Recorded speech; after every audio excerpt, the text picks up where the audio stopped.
এই যে স্নান সেরে এখন আরুকে খাওয়াতে বসেছি। অভি এখন স্নানে গিয়েছে, আরুকে খাইয়ে তারপর আমরা খেতে বসবো। এই যে আমরা এখন খেতে বসেছি। আজকে সিম্পল মেনু, ডিমের ঝোল আর ভাত, যেটা কর্তামশাই রান্না করেছে। আর এই অল্প সময়ে এর থেকে বেশি কিছু রান্না করাও সম্ভব ছিল না। খাওয়া দাওয়ার পর আমরা তিনজনেই লম্বা একটা ঘুম দিয়ে নিয়েছিলাম।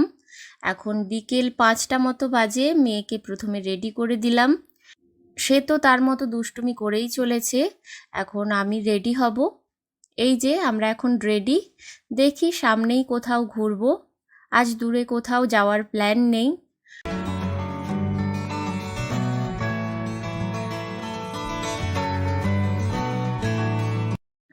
সন্ধেবেলায় কটেজের সামনের যে লুকটা, সেটা এরকমই লাগে। এখন আরও বায়না করছে ওই যে হাঁসের পিঠে চড়বে, তাই ওই দিকে যাচ্ছি।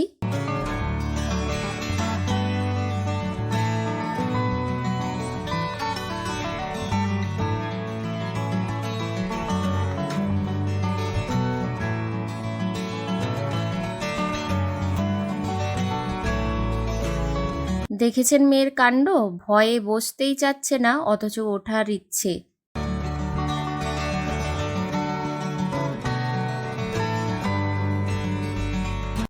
একটু ওঠাতেই কান্নাকাটি করতে লাগলো।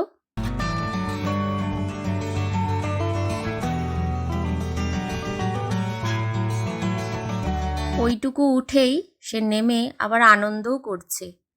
দোলনার দিকে একটু যাই, দোলনাটায় একটু বসাবো, দেখি ভয় পায় কিনা।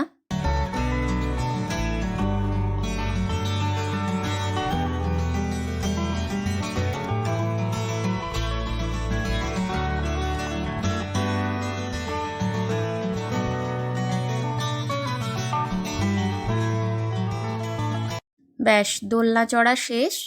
এখন আমরা কটেজ থেকে বেরিয়ে ওল্ড দীঘার বিচের দিকে যাচ্ছি।